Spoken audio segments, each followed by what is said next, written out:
friends, it's been a hot minute.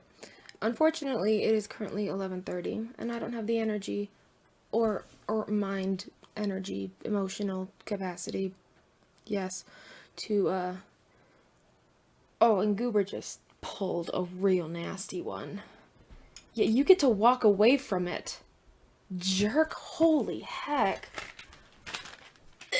Alright, so I'm just gonna read the things that I wrote instead of trying to pretend like I have a, yeah, I write it down on paper. I don't have like a monitor thing. Anyway. Our protagonist Greer is starting her junior year at St. Aidan the Great School, an ancient school with a long and noble history dating back to the Crusades. Lonely, she feels pulled in when the uppity seniors invite her for a weekend out at an old family estate. Unfortunately, things take a dark turn, and Greer has to fight for her life alongside two other juniors who have been brought in. First off, is Greer, it's been a hot minute since I've actually read it, is Greer her name? Greer MacDonald. I'm sure at one point they explain why she's named that, but geez, what an unfortunate name. Thoughts. I love when books use modern teen lingo that'll be outdated in a few years. Like, this book came out in 2018, and even still, it has a few things, like talking about Vine and dabbing and certain video challenges that just didn't age well. Anyway, this book is basically Downton Abbey meets the most dangerous game. Because if you can't tell from the cover, and that it's the first-person narrator tells us that the prep ringleader is dead. Prep ringleader is dead.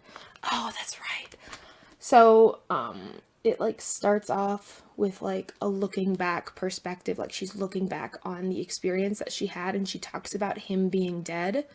You kind of piece together that something is going to happen on the trip. Like, with the freaking... Part of me was like, yo, Zodiac Killer? Because, like... Zodiac Killer, but no. It's the most dangerous game. The one twist that I didn't see coming was that, spoilers, the school itself that they all go to is a breeding ground for the killing cult, and it's not just the kids, and it's been going on since the school itself was started. The ending had a bit of a sequel teaser, like it ended on like there's this like ongoing thing where she talks about, Greer talks about, like after Sherlock Holmes was killed, Watson typed out his final thing and put the end, and then when he came back to the typewriter it said the end with a question mark, and so that's how the book ends, with the end with a question mark.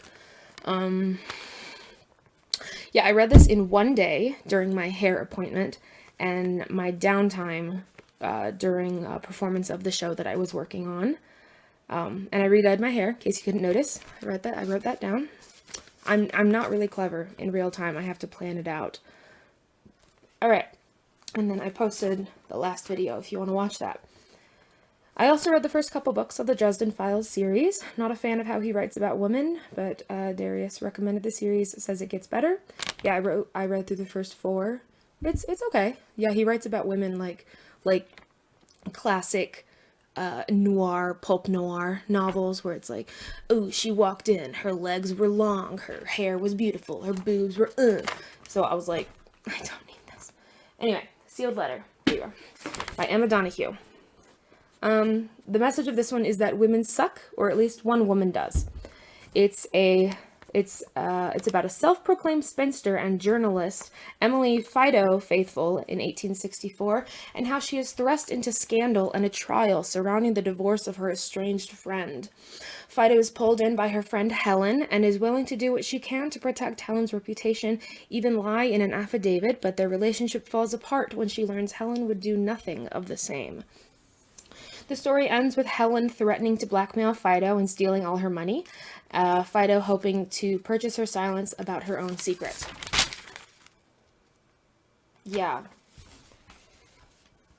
so 1864, Fido is gay, Helen is like, yeah, I know you're gay, give me all your money or I'm gonna tell everyone, and Fido was like, alright, I guess. But yeah, Helen's a bitch. When we first meet her, she's complaining about her marriage and how, due to the large age gap between her and her husband, they've had a falling apart and they just don't have anything in common anymore. Yeah, she's like late 20s and he is like well into his 60s. But like the book jumps around in perspectives. So like for the most part it's Fido's, but every so often you get Helen's, and every so often you get her husband's, and he's like a decent good guy. She's just a bitch. And you want to sympathize with her, and you can, in a way, understand why she is having an affair. Yeah, she's having an affair. Because, yeah, it's hard to be in a relationship where you just don't have a connection anymore. Like, why would you want to spend time around someone that doesn't, like, bring joy into your life? But just talk to each other. If you're not happy in a relationship, just talk with one another. What a concept.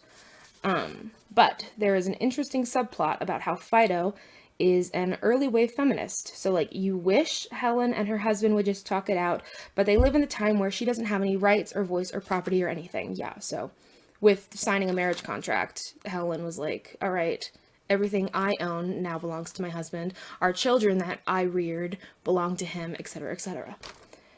A complaint? Yeah. Oh yeah, a complaint about how the book is, it often has like their letters that they write to one another.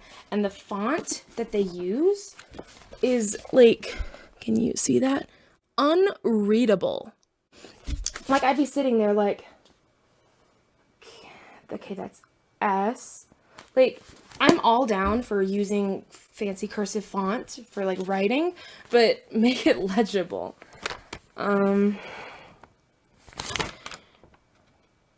Whoever decided to have those portions in this near illegible cursive font, bro, I have something mean, something rude to say, some not nice words.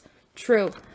Next book, also by Emma Donoghue. She's the one who wrote Room, which is not The Room, the cinematic classic, but Room, where it's about a chick who was abducted when she was like 17. And then she had a kid with her abductor, and the kid is now 8, and like it's about them escaping. Pretty good book, okay movie, not very good play. Anyway, frog music. Okay, and this one is in my notebook. Late 19th century prostitute is flung into the middle of tragedy and mystery following the murder of her new friend. French immigrant Blanche dances and does the deed with high rollers from all over San Francisco, and all her money goes to fund the gambling of her beau and her beau's beau. It's like the classic Parks and Rec thing where it's like... This is my boyfriend, Derek. This is Derek's boyfriend, Ben. Hi. Hey. Oh. Wait, sorry, what's the situation? What do you mean? How does this work? Derek is gay, but he's straight for me, but he's gay for Ben, and Ben's really gay for Derek. And I hate Ben. It's not that complicated. No. When Blanche literally runs into the freewheeling, pants-wearing Jenny Bonnet, her life is changed. And then 1 month later, Jenny is shot dead right in front of Blanche. The story is told in 2 timelines. Timeline A, starting with Jenny's death and how Blanche tracks down her killer, and Timeline B, starting with their meeting and how they got to her death. Opinions. The 2 timelines was an interesting premise, but at times it was a little confusing. And even like, I wondered why do it at all. I don't really feel it added anything to the story. Like the information given and any additional character growth wasn't really shown by juxtaposing before and after. My prediction was the one client she had who's mentioned in passing a couple times, but spoiler, it ended up being the young son of the family they were staying with, and he just came out of nowhere and of course did a whole monologue about why he did it. Yeah, so... because it starts off, literally the first chapter is her being shot. So as we go back in time to when they first meet, I'm like, oh, it's probably going to be this one character. And then like a quarter of the way through the book, he's like mentioned in passing again. And I'm like, it's definitely him. It's definitely him. And then like towards the end, she has a conversation with the client. And I'm like, oh yeah, she's going to confront him. It's going to be all over. And then it turns out not being him. So it was like a bit of a plot twist because I was expecting it was the red herring. I guess the red herring. I'm awful. The story was pretty interesting, and the relationships Blanche has with her beau and with Jenny and with the owner of the dance house she worked at. That's the end of the sentence. Yeah, there's great. Yeah, so the relationship she has with her beau because they came together from France. And how she made all the money and he just gambled it away. He and his definitely not just guy friend.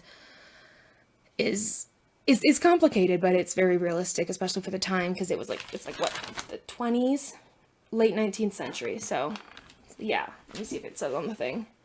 1876. Yeah, different thing, an interesting time for women's rights. I love that that's just where I ended that sentence. Then she has all this conflict with a child. That's right, she had I love doing these after a hot minute, because I finished reading this book like probably 2 weeks ago, and I've just never recorded this. So I'm like, oh yeah, this stuff about the book. I remember this. Yeah, so she has a child when she first comes, and she has to give it up in order to be a dancer. And then she like rediscovers the child and realizes the place where she sent the child away to be raised is actually horrible. Like, he's been like basically chained up in a bed since he was brought there, and she's like, no, I'm bringing him back with me. Anyway. And the baby is ill and a little deformed, so she has constant conflicting emotions about what's best for her versus for her son. It was really good. I liked her relationship with her son, and how that, yeah, good book. 3.5 out of 5. Would maybe read again, just to look for foreshadowing and all that. Yeah, just with the reveal of who actually did it. I didn't like it being just like this random kid. That was... oh, I mentioned before that I was going to read a book about an earthquake. I started reading it. I never finished it. It was written by a geologist, so the first literally 100 pages was about like tectonic plates. I sent it to my sister who's studying geology. Hopefully she will like it.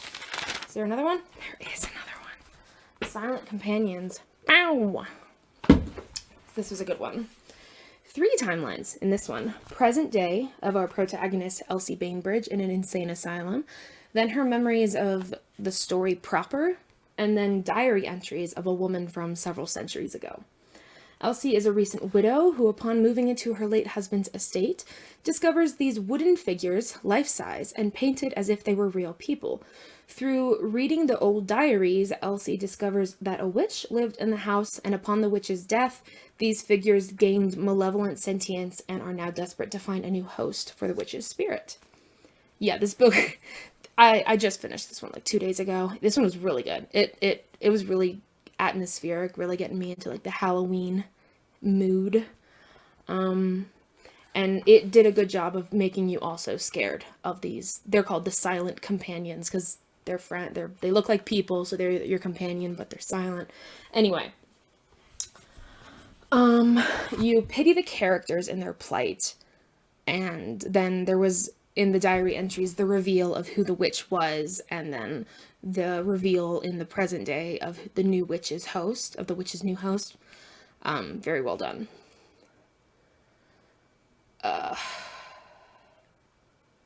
Yeah, part of me wishes, because this book is told via written accounts, that there was more of the element of the unreliable narrator. I love me some misinterpretation. I love me some little, like, half-truths coming to light. I love it so much.